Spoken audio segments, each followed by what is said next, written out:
अनीता एक संस्कारी लड़की है जिसने बीएससी ऑनर्स किया है।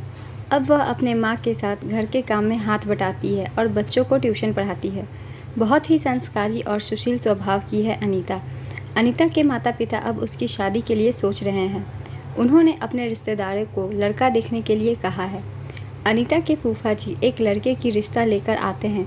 लड़का सरकारी नौकरी करता है, देखने में भी अच्छा है, हमारे ही बिरादरी का है। आप कहे तो बात आगे बढ़ाऊं। लड़की के पिता ने सरकारी नौकरी सुनते ही बात बढ़ाने के लिए तैयार हो गए ताकि उनकी बेटी खुश रहे और किसी भी चीज़ की कमी उसे ना हो। फूफा जी ने अनीता की तस्वीर लड़के वालों को दिखाया। लड़के वाले बात आगे बढ़ाने के लिए राज़ी हो गए। रिश्ता पक्का हुआ और 2 महीने बाद शादी पक्की हो गई। शादी 2 महीने बाद हो जाती है और अनीता अपने ससुराल आती है। अनीता स्वभाव से बहुत सौम्य थी, वो सबका ख्याल रखती। धीरे धीरे पूरे घर की जिम्मेदारी उसने अपने कंधों पर ले ली। पति, सास, ससुर जैसे उसे अपनी बहू या पत्नी नहीं, घर की नौकरानी समझ ली हो। अगर वो खाने बैठती तो उसे 10 बार खाने से उठाया जाता। उसे आधे घंटे भी कोई आराम नहीं देता। वक्त बीतता गया, अनीता चुपचाप सारी जिम्मेदारियां निभाती रही। शादी को 5 साल हो गए। अनीता अब एक बेटे की माँ बन चुकी थी और उसकी सिर्फ जिम्मेदारियां बढ़ी थी, अहमियत नहीं। अपने बेटे को उसने सोचा एक अच्छा इंसान बनाएगी जो सबकी इज्जत करेगा, लोगों के दुख समझेगा। उसके बेटे ने स्कूल जाना शुरू किया। अनीता घर के कामों से समय निकालकर अपने बच्चे को लेने और छोड़ने जाती थी। एक दिन उसी स्कूल में उसकी कॉलेज की दोस्त मिली। उसने देखा अनीता अपने बेटे को छोड़ने आई है। उसकी दोस्त उसी स्कूल में टीचर थी। दोनों एक दूसरे को देखकर बहुत खुश हुई।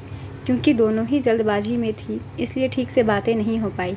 दूसरे दिन दोनों सहेलियां थोड़ा पहले मिलकर कुछ बातें करती हैं। नेहा अनीता की दोस्त का नाम है। अनीता, तू क्या कर रही है? अनीता, कुछ नहीं यार, शादी हो गई, अब घर संभाल रही हूँ। नेहा, तू तो ट्यूशन पढ़ाती थी ना, फिर बीएड क्यों नहीं किया? अनीता, चाहा था करना मगर जिम्मेदारियों से समय नहीं मिला।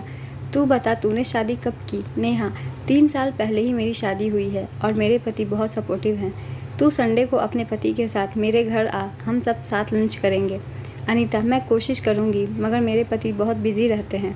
नेहा, तू अकेले आ जा, हम बहुत सारी गप्पे मारेंगे। अनीता, ठीक है, मैं थोड़ी देर के लिए समय निकाल कर आ जाऊँगी। नेहा, चल फिर संडे को मिलते हैं।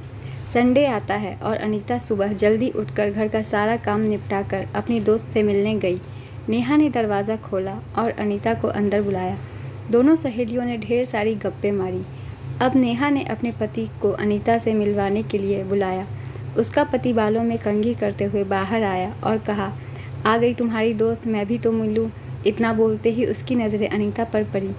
अनीता और नेहा का पति आमने सामने हो गए और नेहा के पति के हाथ से कंघी गिर गई और उसकी आंखें फटी की फटी रह गई, मानो अनीता के पैरों तले ज़मीन खिसक गए।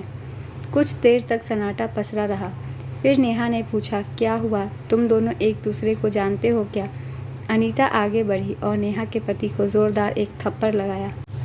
नेहा ने गुस्से में कहा, ये तुम क्या कर रही हो? तुम्हारी हिम्मत कैसे हुई मेरे पति पर हाथ उठाने की?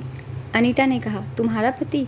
5 साल पहले इस इंसान से मेरी शादी हुई है और कभी इसने मुझे दिल से नहीं अपनाया। हमेशा ऑफिस में बहुत सारा काम का बहाना कर घर से दूर रहता था। मैं सिर्फ इसके और इसके परिवार वालों की नौकरानी बनकर रह गई, मगर आज तक एक शब्द नहीं कहा।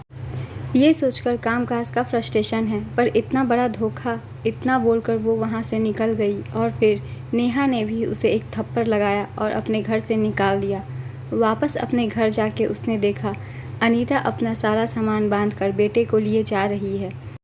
इतने में सास ने कहा, एक कप चाय बना दे। महारानी की तरह कहाँ चल दी सामान लिए? अनीता ने कहा, आप खुद बना के पी लीजिए चाय, मैं आपके घर की नौकरानी नहीं। उसका पति सब देख रहा था। उसने कहा, मेरी बात एक बार सुनो अनीता, मुझसे गलती हो गई। मगर अनीता ने बात नहीं सुनी और वहाँ से चल दी। 1 हफ्ते के अंदर उसने तलाक के कागज़ अपने पति के घर भेज दिए। उसके पति ने कभी सोचा न था कभी अनीता में इतनी हिम्मत आएगी, मगर अनीता एक स्वाभिमानी लड़की थी। उसे धोखा बर्दाश्त नहीं था। उसने अपने पति से तलाक लिया और स्कूल में जॉब कर अपने बच्चे को पालने लगी। उधर उसके पति ने ना अनीता की कद्र की और ना उसे नेहा का साथ मिला, जिसके कारण उसने अनीता को धोखा दिया। नेहा भी उसे छोड़कर शहर से बाहर चली गई। इस कहानी से हमें सीख मिलती है दोस्तों, हमें कभी किसी को धोखा नहीं देना चाहिए। हम जो चाहते हैं उससे हमें सामने वाले को साफ साफ शब्दों में कह देने चाहिए, जिससे आगे चलकर कोई परेशानी नहीं आएगी। तो अगर कहानी अच्छी लगी हो तो चैनल को सब्सक्राइब कर लीजिए, वीडियो को लाइक भी कर दीजिएगा। इस तरह की और भी कहानियाँ मैं आप सभी को सुनाती रहूँगी।